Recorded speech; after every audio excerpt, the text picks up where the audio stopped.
Hello दोस्तों, नमस्कार। स्वागत है आपका अपने चैनल एग्जाम गुरु पर। दोस्तों, आप सब कैसे हैं? आशा करता हूं आप सब बढ़िया होंगे, मस्त होंगे। आज एक बार फिर उपस्थित हुआ आप लोग के सामने भारतीय संविधान एवं राज्य व्यवस्था का अगला पार्ट। जो अनुच्छेद और उनके भाग चल रहे थे, एक पार्ट हम आपको प्रोवाइड कर चुका हूं। दूसरा भाग जो है आज उसको हम आप लोग के सामने लेकर आया हूं। तो दोस्तों, आज हम देखेंगे महत्वपूर्ण अनुच्छेद, सरसरी नज़र में देखेंगे और आज ही आपको याद हो जाएगा। मुश्किल से 50-55 अनुच्छेद हैं जिसमें सारे अनुच्छेद हमारे कवर हो जाएंगे। इसके अलावा हमें कुछ पढ़ने की ज़रूरत नहीं है। और पहले भाग में, पहले पार्ट में हम आपको बता चुका हूं कि कौन कौन से भाग महत्वपूर्ण हैं और मौलिक अधिकार, मूल अधिकार जो कि संयुक्त राज्य अमेरिका से लिया गया है। और मूल कर्तव्य, मौलिक कर्तव्य कहाँ से लिया गया है? सोवियत संघ रूस से लिया गया है। तो ये मैं आपको बता चुका हूं। तो आइए दोस्तों, हम लोग आज अनुच्छेद चुटकियों में ख़त्म करता हूं। और आज के बाद अनुच्छेद पढ़ने की ज़रूरत नहीं, हमको अनुच्छेद याद हो जाएगा। और यही इतने अनुच्छेद हमको याद करके किसी भी एग्जाम में जाना है और सारे के सारे प्रश्न इससे संबंधित सॉल्व हो जाएंगे। आइए बिना देर किए अनुच्छेद 1 से देखते हैं।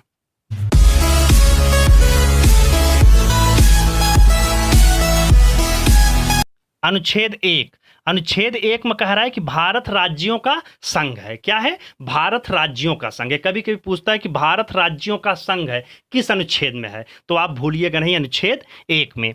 अनुच्छेद 2 में है कि राज्यों का निर्माण एवं स्थापना।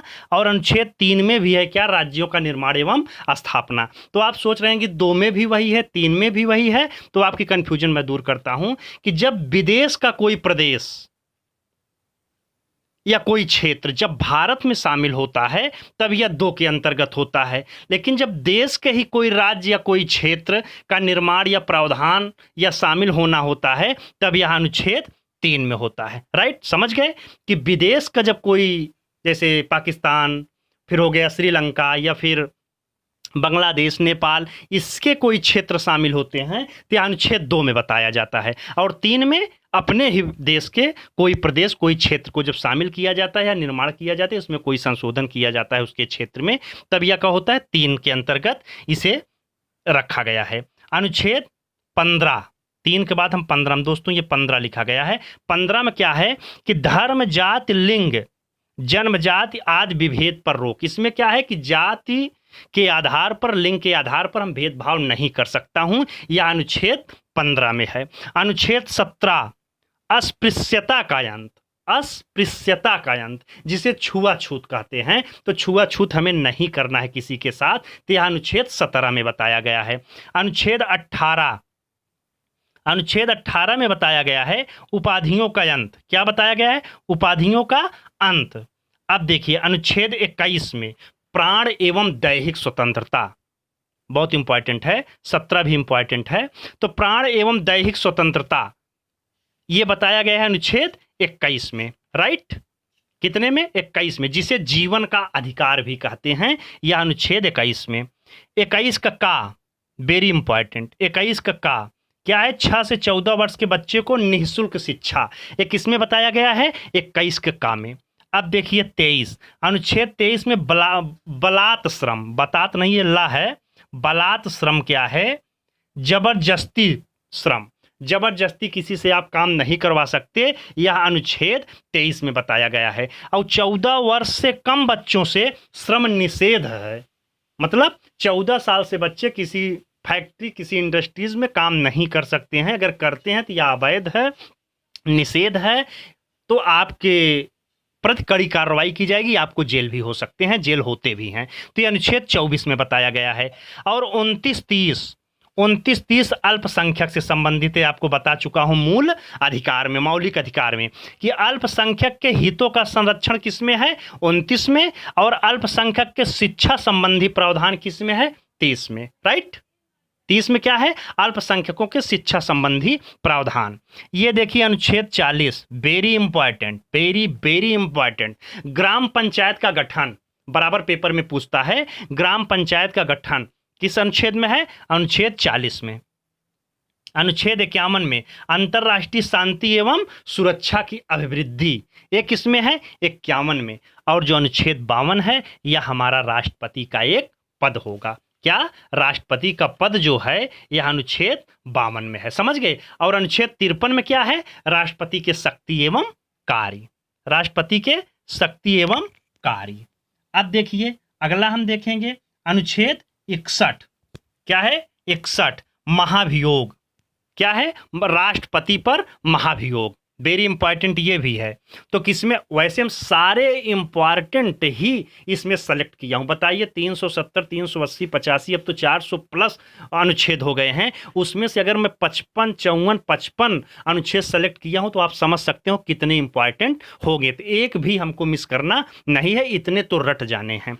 अनुच्छेद 61 में क्या है? राष्ट्रपति पर महाभियोग। और 64 में क्या है? उपराष्ट्रपति राज्यसभा का पदेन अध्यक्ष होगा। आप जानते हैं कि जो उपराष्ट्रपति होता है वह राज्यसभा का अध्यक्ष होता है, राइट। तो ये अनुच्छेद 64 में बताया गया है। अनुच्छेद 72 में क्या है? क्षमादान। क्या? क्षमादान। राष्ट्रपति को क्षमादान की शक्ति प्राप्त है, वो किसी को क्षमा कर सकता है, यहां तक कि वह मृत्युदंड भी किसी का माफ कर सकता है। किसे मिला है अधिकार? यह राष्ट्रपति को, भारत के राष्ट्रपति को यह पावर मिला है। किस अनुच्छेद के तहत? अनुच्छेद 72 के तहत। अब देखिए अनुच्छेद 76, वेरी इंपॉर्टेंट, महान्यायवादी। जो महान्यायवादी का पद होता है, जो महान्यायवादी रखे जाते हैं, इनकी नियुक्ति राष्ट्रपति करते हैं अनुच्छेद 76 के अंतर्गत। कितने? 76। अनुच्छेद 85 कितना? अनुच्छेद 85 में क्या है? लोकसभा का विघटन। क्या? लोकसभा का विघटन, ये 85 में है। समझ गए आप? जब पूछे कि लोकसभा का विघटन किस में है तो अनुच्छेद 85 में।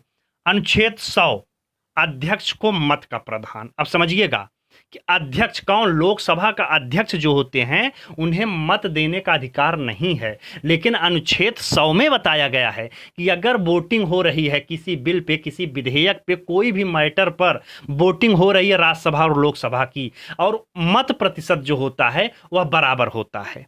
क्या हो गया? मत प्रतिशत बराबर हो गया। तो इस स्थिति में जो निर्णायक मत होगा वह कौन देगा? लोकसभा का अध्यक्ष देगा, राइट। जो लोकसभा का अध्यक्ष होगा वही निर्णायक मत को देगा। किस अनुच्छेद में है? अनुच्छेद 100 में बताया गया है। अनुच्छेद 105 क्या बताया गया है? संसद का विशेषाधिकार। क्या? संसद का जो विशेष अधिकार है, संसद को कुछ विशेष अधिकार मिले हैं, यह बताया गया है अनुच्छेद 105 में।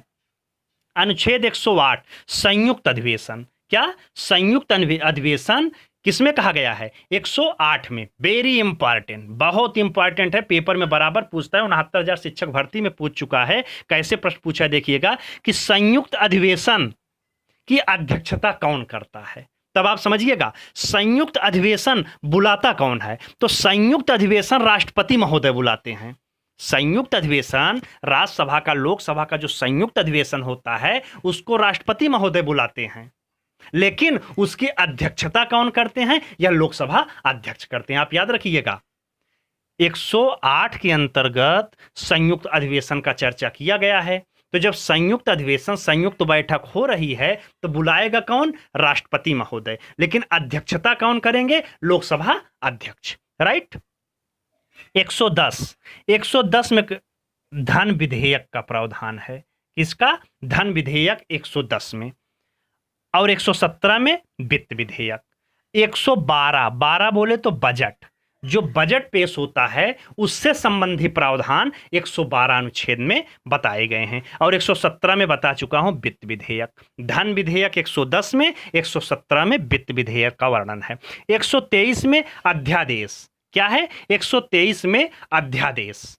अध्यादेश बोले तो जब लोकसभा एवं राज्यसभा की बैठक ना चल रही हो और किसी आवश्यक कार्य पर कोई विधेयक बनाना हो, कोई कुछ भी काम करना हो, राष्ट्रपति को अत्यंत जरूरी है कि बैठक बुलानी है, लेकिन लोकसभा राज्यसभा की बैठक नहीं हो रही है, तो क्या? अध्यादेश, राष्ट्रपति अध्यादेश लाकर कानून बना सकता है। यह पावर राष्ट्रपति महोदय को मिली है अनुच्छेद 123 के तहत, राइट। तो अध्यादेश का अधिकार राष्ट्रपति महोदय को है अनुच्छेद 123 के अंतर्गत। 124 में क्या है? 124 में है सर्वोच्च न्यायालय का गठन। याद रखिएगा 124 में सर्वोच्च न्यायालय, और जब इसको आगे कर दोगे 214, देखिए 124 जब 2 आगे कर दोगे तो 214, राइट। तो 124 क्या है, यह सर्वोच्च न्यायालय का गठन है, और 214 उच्च न्यायालय मतलब उच्च न्यायालय का गठन है। तो 137 में क्या है, न्यायिक पुनरावलोकन। क्या है 137 में न्यायिक पुनरावलोकन। ये समझिए, आप देख रहे होंगे कि जो शब्द क्रिटिकल हैं, जिनको आप नहीं जानते हैं, उनको हम बता भी दे रहा हूं आपको कि क्या चीज है, क्या चीज होते हैं। तो आप समझिए न्यायिक पुनरावलोकन, न्यायिक पुनरावलोकन 137 कहां से लिया गया है? यह न्यायिक पुनरावलोकन की प्रक्रिया संयुक्त राज्य अमेरिका से लिया गया है। तो क्या होता है, या क्या होता है, जैसे संसद द्वारा या कार्यपालिका द्वारा कोई ऐसा कानून बनाया गया, कोई कानून बनाते हैं जो कि संविधान के अनुरूप नहीं है, संविधान के अनुरूप नहीं है, तब यस्सी बोले तो सुप्रीम कोर्ट उसकी समीक्षा करता है और पाता है कि यह जो है विधेयक, यह कोई बिल संविधान के अनुरूप नहीं है, तब इसी अनुच्छेद के तहत सुप्रीम कोर्ट इस पे रोक लगा देता है। तो न्यायिक पुनर्विलोकन समझ गए? तो न्यायिक पुनर्विलोकन यही है। अनुच्छेद 148 में नियंत्रण एवं महालेखा परीक्षक, जो नियंत्रण महालेखा परीक्षक की होता है पद, वह राष्ट्रपति के द्वारा भरा जाता है, यह अनुच्छेद 148 के तहत। 153 राज्यपाल का पद 153 में बताया गया है। अब आप देखिए 161 क्षमादान की शक्ति, ये राज्यपाल को, उसमें बताए थे आपको 72 में, आपको क्या बताए थे, राष्ट्रपति 72 में, लेकिन यह 161 में राज्यपाल। 214 राज्य के लिए एक हाई कोर्ट। 231 अनुच्छेद में 2 या अधिक राज्यों के लिए एक हाई कोर्ट का प्रावधान 231 में है। 280 में वित्त विधेयक का वर्णन 280 अनुच्छेद में वित्त विधेयक का वर्णन है। 312 में अखिल भारतीय सेवाएं, 312 में अखिल भारतीय सेवाएं 3 हैं मुख्यतः, IAS, IPS, IFS, ये 3 जो हैं अखिल भारतीय सेवाएं हैं। अब 315 में क्या है, संघ लोक सेवा आयोग की स्थापना किसमें है, इसके बारे में 315 में। 324 निर्वाचन संबंधी प्रावधान 324 में है। अब देखिएगा इंपॉर्टेंट, 330 में लोकसभा में जो SC ST का आरक्षण है सीटों के प्रति, यह 330 में है। एक जोड़ दीजिए 331 में लोकसभा में जो एंग्लो इंडियन मतलब जो मनोनीत किए जाते हैं राष्ट्रपति के द्वारा 2 सदस्य, कितने लोकसभा में 2 सदस्य, वह 331 में है। 332 में विधानसभा में SC ST का आरक्षण, देखिएगा 30 में लोकसभा में SC ST, 31 में एंग्लो इंडियन, 32 में विधानसभा में SC ST और 33 में विधानसभा में एंग्लो इंडियन। तो समझिएगा विधानसभा में एक लोग को मनोनीत करते हैं, केवल एक सदस्य मनोनीत किया जाता है राज्यपाल के द्वारा, राइट। और जो राज्यसभा होता है उसमें तो आप जानते हैं कि 12 सदस्यों को मनोनीत करते हैं राष्ट्रपति महोदय। अब आप देखिए 335 क्या है, सेवाएं, जिसे सरकारी सेवाएं एवं पदों पर जो आरक्षण होता है यह 335 अनुच्छेद के तहत होता है। अब देखिए 338 से 340 बोले तो 338 कहता है कि SC का एक आयोग होगा, सुप्रीम मतलब SC जो हैं अनुसूचित जाति जो है, तो इनके लिए एक आयोग होगा 338 में, और ST अनुसूचित जनजाति के लिए 338A में, और OBC के लिए एक आयोग होगा अनुच्छेद 340 में। और 343 कहता है कि राज्य भाषा हमारी हिंदी है और लिपि देवनागरी है। अब देखिए आपातकाल का प्रावधान, आपातकाल बताया हूं 3 है। 352 राष्ट्रीय आपात, कितना 352 और 356 और 360। 352 क्या है, राष्ट्रीय आपात, जैसे युद्ध, आक्रमण, कोई दूसरा देश आक्रमण करता है तो यह राष्ट्रीय आपात 352 के तहत होता है।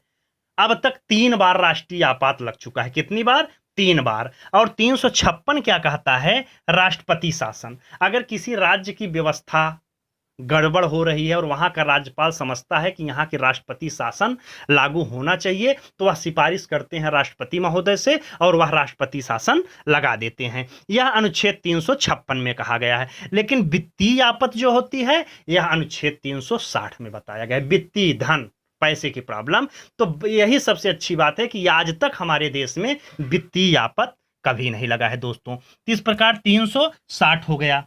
अब देखिए 2-3 अनुच्छेद और हैं। 368 में क्या है? संविधान संशोधन, वेरी इंपॉर्टेंट। संविधान में जो संशोधन होता है उसकी प्रक्रिया कहां से ली गई है? दक्षिण अफ्रीका से, और अनुच्छेद 368 में। और 370 जम्मू कश्मीर की विशेष स्थिति, जो उनको विशेष प्रावधान उनके पास था, विशेष कंडीशन कश्मीर के ऊपर लागू होते हैं, वह 370 में था। तो धारा तो 370 हटा है, लेकिन कुछ अभी प्रावधान वहां बचे हुए हैं। और 371 इसमें क्या है कि कुछ राज्यों के विशेष क्षेत्र के लिए राष्ट्रपति महोदय एक बोर्ड स्थापित कर सकते हैं, जैसे महाराष्ट्र, गुजरात, मणिपुर, नागालैंड आदि क्षेत्रों में एक राष्ट्रपति बोर्ड स्थापित कर सकते हैं। तो दोस्तों इस प्रकार आज हमारा पार्ट दूसरा संविधान का कंप्लीट हुआ। मुश्किल से आप गिनिएगा 55-56 संविधान होंगे और अनुच्छेद होंगे, और हमारे सारे अनुच्छेद एक जगह मैं आपको दे दिया हूं। आप इतना ही नोट्स बना के रट जाइए, 2 बार वीडियो सुन लेंगे, आपको याद हो जाएगा। अगर कोई प्रॉब्लम होती, कोई दिक्कत होती तो आप कमेंट बॉक्स में पूछिए हमसे कि सर ये शब्द क्रिटिकल है, नहीं समझ में आया है, तो उसको हम कमेंट बॉक्स में आपको जवाब जरूर देंगे। दोस्तों आप अच्छे से पढ़ते रहिए, अपने चैनल को सब्सक्राइब करिए। अगर नए हैं इस चैनल पर तो दोस्तों प्लीज़ इसको सब्सक्राइब करिए और अपने दोस्तों में शेयर कर दीजिए, अधिक से अधिक शेयर करिए। और ये देखिए एग्ज़ाम गुरु आपका चैनल है, अपना चैनल है बाय विवेकानंद सर। मैं इस समय आपको ये सारे सिलेबस को पढ़ाने के लिए प्रतिबद्ध हूँ और अच्छे से आपका पूरा का पूरा सिलेबस तैयार करूंगा। आप कोई भी पेपर दे रहे हो, कोई भी एग्जाम, खंड शिक्षा अधिकारी को अगर देने जा रहे हैं पेपर पीसीएस की, तो हमारी प्लेलिस्ट में करंट अफेयर्स की इतनी बढ़िया श्रृंखला पड़ी है 200 प्रश्नों की। अभी 200 प्रश्न और देंगे, 400 प्रश्न में सीधे के सीधे प्रश्न एग्जाम में आ जाएंगे। तो दोस्तों मिलता हूं बहुत जल्द नेक्स्ट वीडियो में आपसे। धन्यवाद।